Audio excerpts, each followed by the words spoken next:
Bulletin की शुरुआत इस वक्त की बड़ी खबर के साथ करते हैं। बड़ी खबर लखनऊ से है, जहां पर महिला कांस्टेबल के साथ मारपीट हुई है। लोक भवन के ड्राइवर ने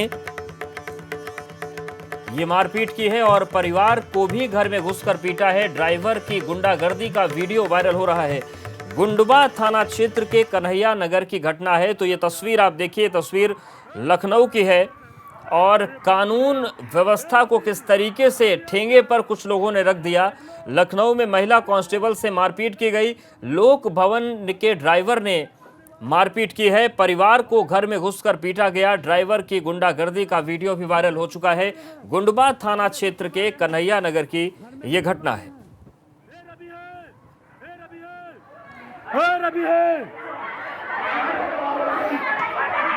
तो लोक भवन के ड्राइवर ने एक महिला कांस्टेबल की पिटाई कर दी। परिवार के साथ भी मारपीट की गई।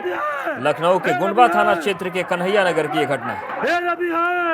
अरे बाप रे, अरे रवि हट जा, रवि हट जा, रवि देखिए किस तरीके से कुछ लोग चीख रहे हैं, चिल्ला रहे हैं, लेकिन लोक भवन के ड्राइवर ने महिला कांस्टेबल की जमकर पिटाई कर दी।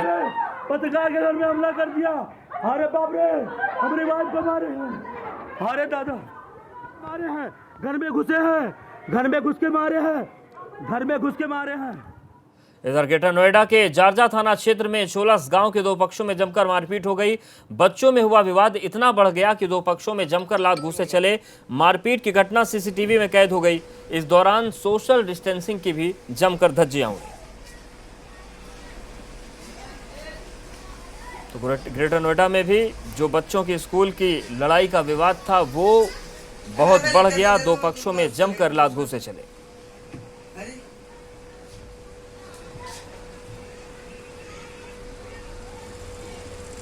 देखिए किस तरीके से वहां पर अच्छी खासी भीड़ जमा हो गई। मारपीट दो पक्षों में होते रही। सोशल डिस्टेंसिंग यहां पर पूरी तरीके से खत्म हो गया और दो पक्षों में जमकर मारपीट हुई, लात घूंसे चले। और बड़ी खबर कानपुर से है, जहां पर कोरोना संदिग्ध की मौत से हड़कंप मच गया। 77 साल के बुजुर्ग की इलाज के दौरान मौत हो गई। कोविड-19 प्रोटोकॉल के तहत अंतिम संस्कार होगा। मृतक की रिपोर्ट आना बाकी है। तो इस वक्त की बड़ी खबर कानपुर से है, जहां पर कोरोना संदिग्ध की मौत से हड़कंप मच गया। हालांकि रिपोर्ट आनी अभी बाकी है, लेकिन 77 साल के बुजुर्ग हैं जिनका इलाज चल रहा था और ये भी तय हुआ है कि कोविड-19 प्रोटोकॉल के तहत ही अंतिम संस्कार किया जाएगा।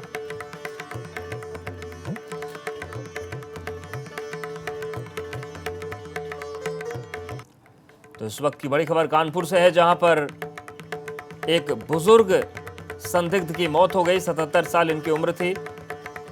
रिपोर्ट आना बाकी है। कोविड-19 प्रोटोकॉल के तहत अंतिम संस्कार किया जाएगा।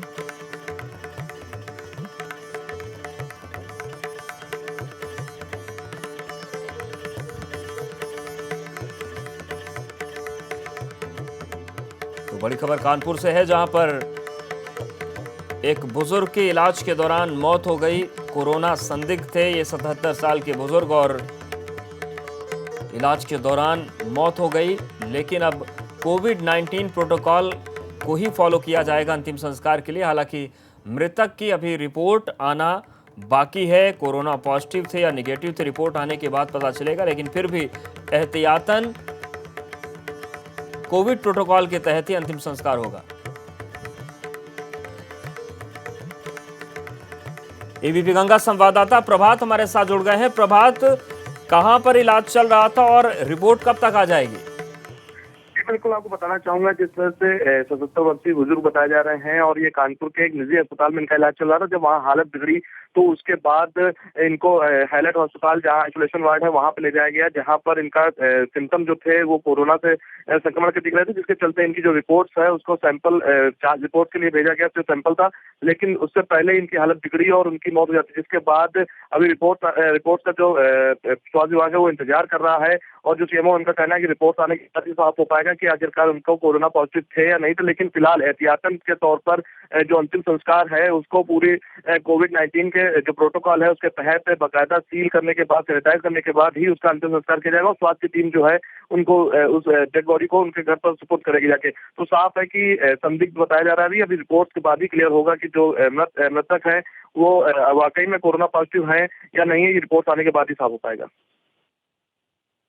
प्रभात, जानकारी और अपडेट्स को देने के लिए।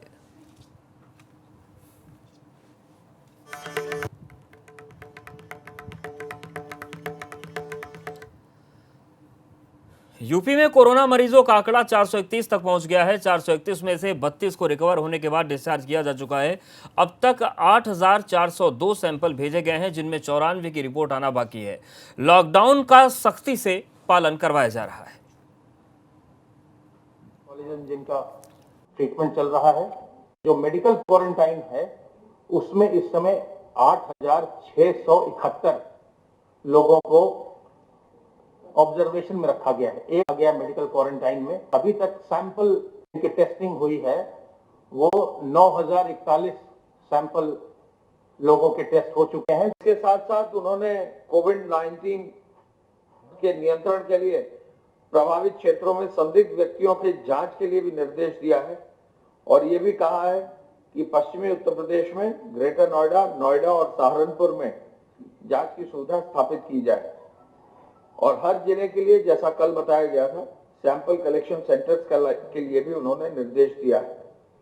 उन्होंने ये भी निर्देश दिया है कि आयुष विभाग द्वारा बचाव और उपचार के लिए एक नया ऐप विकसित किया जाए और साथ साथ जो व्यक्ति संस्थागत क्वारंटाइन में हैं, ये भी निर्देश दिया है कि यदि उनके 14 दिन पूरे हो जाते हैं और नेगेटिव हैं तो उनको होम क्वारंटाइन में भेजा जाए। और कोरोना संक्रमण से लड़ने में अब तकनीक का सहारा भी लिया जा रहा है। खासतौर से हॉटस्पॉट की निगरानी ड्रोन कैमरे के जरिए की जाने की तैयारी है। सरकार अपनी इस योजना को किस तरह से लागू करेगी, इस पर मुख्य सचिव गृह अवनीश अवस्थी से बात की हमारे संवाददाता अनुभव शुक्ला ने। अब कैसे हाईटेक इक्विपमेंट के जरिए कोरोना संक्रमण से निपटने की तैयारी हो रही है, इस पर बात करेंगे उत्तर प्रदेश में के जो अपर मुख्य सचिव गृह अवनीश अवस्थी। सर, आपने आज ट्रायल देखा है, हम ये कहें कि ये हाईटेक वर्जन होगा और इससे कोरोना संक्रमण से निपटने में भी मदद मिलेगी? जी, ये एक निर्देश माननीय मुख्यमंत्री जी का है कि हम टेक्नोलॉजी का इस्तेमाल करें पुलिसिंग में। तो अभी आपने देखा होगा कि बहुत अच्छे फोम स्प्रेस जो है, नई मशीन्स आ गई हैं हमारे फायर ब्रिगेड्स में, तो फोम स्प्रे से जो है हाइपोक्लोराइड का जो है इस्तेमाल कर रहे हैं। तो इससे व्यापक रूप से जो है डीफ्यूमिगेशन का, इस सब डिसइंफेक्शन का जो है अच्छा काम हो सकेगा। अब जहाँ तक सर्वेलेंस और मॉनिटरिंग का सवाल है, सोशल डिस्टेंसिंग को मेंटेन करने का सवाल है, ये एक बहुत आसान तरीका, लॉ एंड ऑर्डर को मेंटेन करने का नॉर्मल टाइम्स में सवाल है, रात बेरात में ट्रैफिक को मेंटेन करने का सवाल है। ये सब चीज़ें ड्रोन कैमरा से बहुत सस्ते में आजकल जो है देखी जा सकती हैं। तो आप देखते होंगे कि आजकल सीसीटीवी लगाया जाता है तमाम सारे चौराहे में। सीसीटीवी अगर न लगाएं और ड्रोन कैमराज यूज़ करें तो ड्रोन्स कोई बहुत महंगे नहीं है, तो ऐसे में ड्रोन से बहुत सस्ते में हाई टेक्नोलॉजी का यूज़ कर और अगर हमारे पास थर्मल कैमराज हैं तो नाइट विजन के कैमराज से भी इस्तेमाल कर सकते हैं, फ़ायदा होता है। और लॉकडाउन के समय में भी निगरानी रखने में भी मदद मिलेगी? निगरानी जो है मीडिया निगरानी जैसे रखती है अपने कैमरा से, अब हम लोग जो है ड्रोन कैमरा से भी निगरानी रखेंगे, जिससे पता लग जाए, मीडिया के पहुंचने से पहले ही पता लग जाएगी कहाँ पर जो है भीड़ इकट्ठा है। ये आपने सुना, क्या कहना है उत्तर प्रदेश के अपर मुख्य सचिव गृह अवनीश अवस्थी के तौर पर कह रहे हैं कि आज तकनीक का ज़माना है और हाईटेक हो रही है तकनीक, इसीलिए ये जो ड्रोन कैमरे हैं इनके ज़रिए निगरानी की जाएगी। ख़ास तौर से इस कोरोना संक्रमण में जो लॉकडाउन इलाके हैं जिन्हें सील किया गया है, वहाँ हर एक गतिविधि पर नज़र रखी जाएगी। पहले लखनऊ में 3 दिनों तक ये पायलट प्रोजेक्ट चलेगा और उसके बाद प्रदेश के अलग अलग ज़िलों में ये जो ड्रोन कैमरे हैं वो भी लगाए जाएंगे और उनके जरिए निगरानी का काम किया जाएगा। कैमरा से मेहदी हसन के साथ अनुभव शुक्ला, एबीपी गंगा, लखनऊ। लखनऊ में सील हुए इलाकों के ड्रोन कैमरों से निगरानी शुरू हो गई है। पुलिस के लॉजिस्टिक्स डिपार्टमेंट ने ड्रोन कैमरों की टेस्टिंग शुरू कर दी है। पुलिस के आला अफसरों ने टेस्टिंग के बाद खुद ड्रोन से निगरानी की। सराफा बाजार और कसाईबाड़ा इलाके में हाई क्वालिटी का ड्रोन उड़ाया गया और इलाके पर नजर रखी गई। आपको बता दें कि लखनऊ पुलिस को निगरानी के लिए 8 ड्रोन कैमरे सौंपे गए।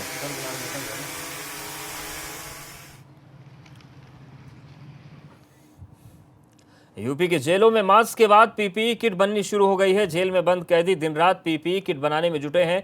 लखनऊ की आदर्श जेल में बनी पीपीई किट बलरामपुर हॉस्पिटल को सौंपी जा चुकी है। जेल में बनाई जा रही पीपीई किट 600 रुपए में बनाई जा रही है।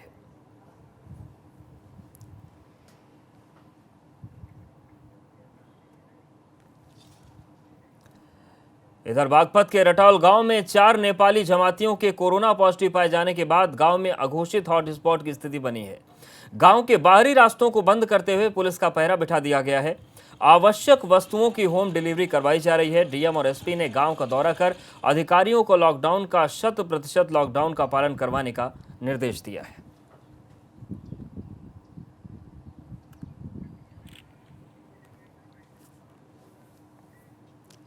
इधर मेरठ के हॉटस्पॉट इलाकों में सैनिटाइजेशन का काम स्वास्थ्य विभाग ने शुरू कर दिया है। तस्वीरें हॉटस्पॉट के इलाके बहलीम की हैं, जहां प्रशासन घर घर जाकर सैनिटाइजेशन का काम कर रहा है। मेरठ के 12 इलाकों में 2 हॉटस्पॉट चिन्हित किए गए, इन्हें पूरी तरीके से सील किया गया है। एज ऑफ नाउ 12 हॉटस्पॉट्स हैं, 12, और इन 12 में से 7 से 8 हॉटस्पॉट्स वो हैं जो हमने पूर्व में भी एज एंड व्हेन डिक्लेयर हुए थे, तो उसके बाद हमने 5 दिन के लिए सील किए थे। और सील करने के पीछे केवल यही था मकसद कि हम उसको सैनिटाइज कराएंगे, प्रॉपरली कराया भी था, और 5 दिन लॉकडाउन किया था। अब हमारे पास 12 हॉटस्पॉट्स हैं, जिसमें से 7 ऑलरेडी वही हैं जो कि लॉक्ड थे, सैनिटाइज्ड हुए थे। इस फ्लो में भी जब हमने परसों से इसको डिक्लेयर किया है, उसके बाद से भी सैनिटाइजेशन हो रहा है, फायर की गाड़ियों से भी चल रहा है। कोरोना को लेकर पूरे देश में जहां दहशत का माहौल है, वहीं मथुरा के ब्रजवासी कोरोना को भगाने के लिए डांस कर रहे हैं। लोग लॉकडाउन का पालन करने के लिए घरों में ही डांस कर रहे हैं। बसपा के राजस्थान प्रभारी और मथुरा के बसपा के पूर्व लोकसभा प्रत्याशी योगेश द्विवेदी ने भी इस गाने पर डांस किया, जो सोशल मीडिया पर वायरल हो रहा है।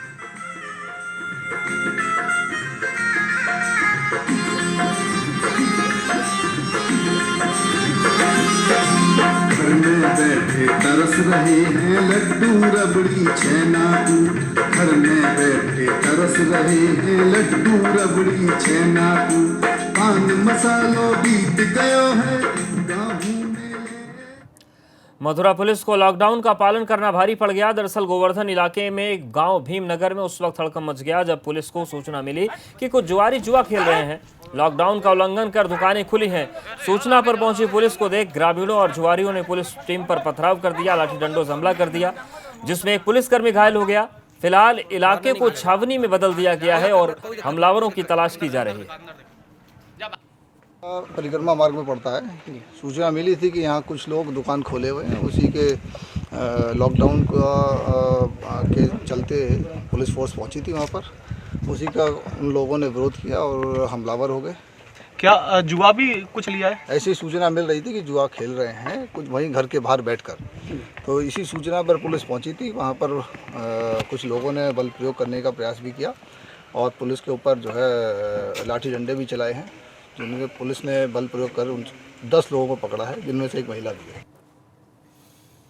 और मास्क पहनने को लेकर सीएम योगी की अपील के बाद बीजेपी महानगर अध्यक्ष भानु महाजन अपने घर में ही बड़े स्तर पर ट्रिपल लेयर मास्क बनवा रहे हैं और इसे कार्यकर्ताओं के जरिए जनता में वितरित करवा रहे हैं।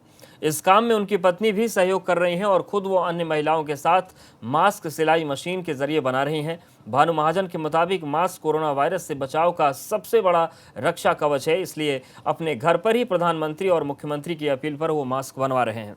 करीब रोजाना 400 मास्क उनके घर में तैयार हो रहे हैं ताकि आगरा की जनता इन मास्क के जरिए बीमारी से बचाव कर सके।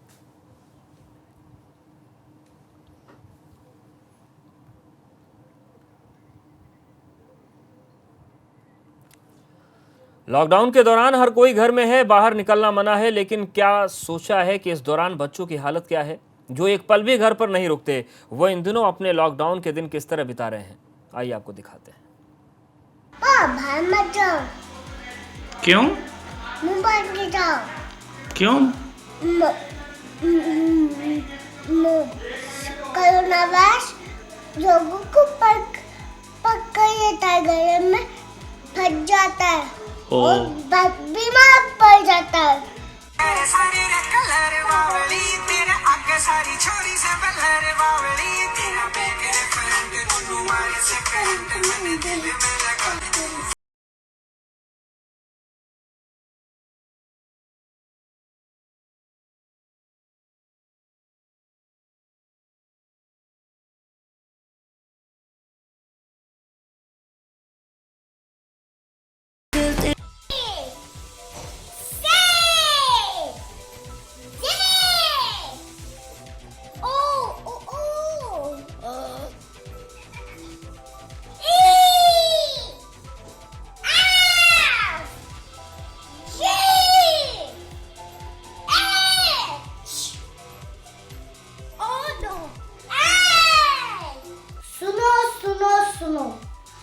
कोरोना का रावण गली गली गली शहर शहर मुंह फाड़ कर घूम रहा है।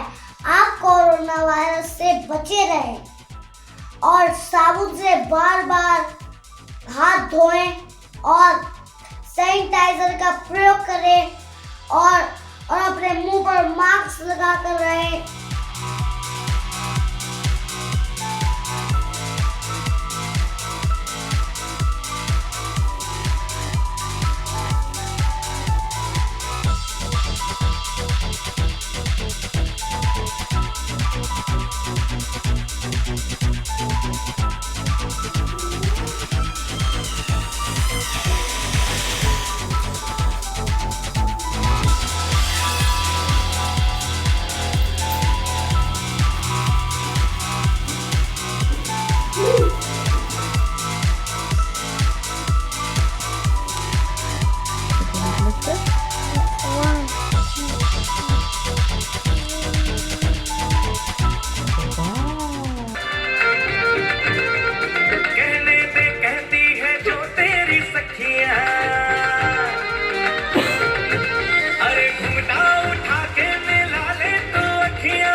Just do it, Alexa.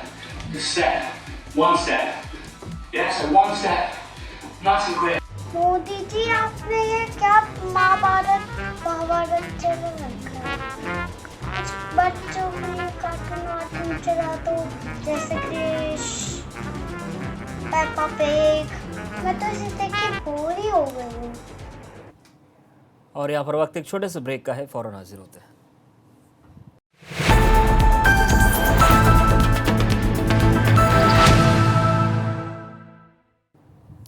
Lockdown और सोशल डिस्टेंसिंग का पालन लोग कैसे करें, ये बताने के लिए मेरठ पुलिस ने अनूठा तरीका अपनाया है।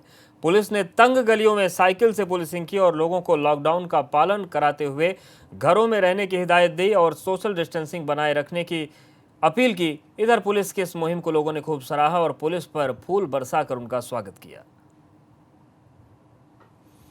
तो मेरठ की तस्वीर आपको दिखा रहे हैं, जहां पर पुलिस साइकिल पर सवार होकर लोगों के बीच पहुंची और सोशल डिस्टेंसिंग की बात कही। लोगों ने फूल बरसाकर पुलिसकर्मियों का स्वागत किया।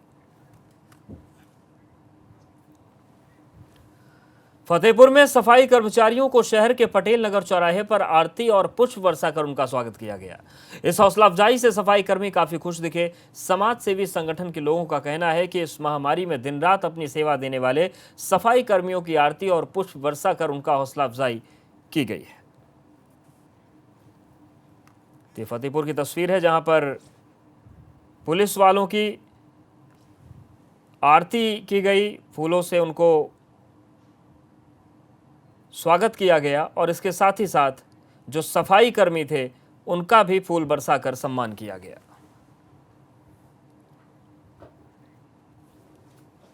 बुलंदशहर में कोरोना काल में लोगों की सुरक्षा में लगे कोरोना योद्धाओं का जगह जगह स्वागत हो रहा है। बुलंदशहर के खुर्जा में वाल्मीकि समाज के लोगों ने ड्यूटी पर तैनात पुलिस प्रशासन और मीडिया पर फूलों की बारिश की।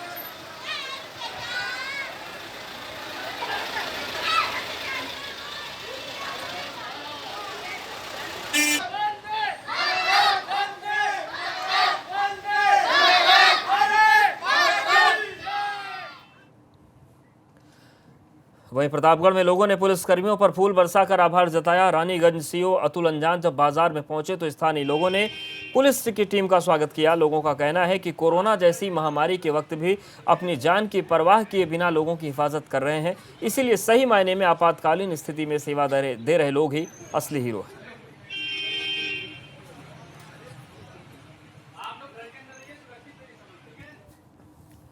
कोरोना के खिलाफ जंग से हर कोई अपने तरीके से सहयोग कर रहा है। ऐसे में शामली के एक डॉक्टर भी तन मन धन से जुटे हैं। जिला अस्पताल में मेडिकल ऑफिसर के पद पर तैनात विजेंद्र लोगों के घर घर जाकर कोरोना के खिलाफ मुहिम चला रहे हैं। विजेंद्र ने अपने वेतन से 1 लाख का योगदान दिया है। इसी तरह उनकी टीम का हर सदस्य किसी न किसी तरह से योगदान दे रहा है। इन पैसों से इनकी टीम सेवा में लगे पुलिस और प्रशासनिक अधिकारी, सफाई कर्मी, सामाजिक संस्था से जुड़े लोगों को सैनिटाइजर, मास्क बांट रहे हैं। साथ ही गरीब लोगों को खाने पीने का सामान भी वितरित कर रहे हैं।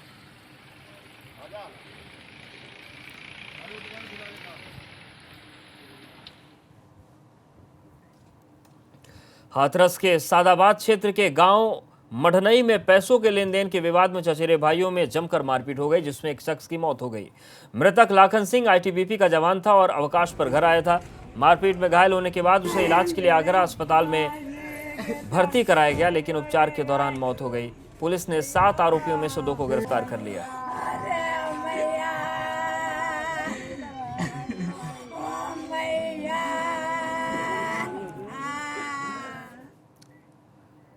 और इस बुलेटिन फिलहाल इतना ही, लेकिन आप बने रहिए एबीपी गंगा के साथ। खबर आपकी, जुबान आपकी।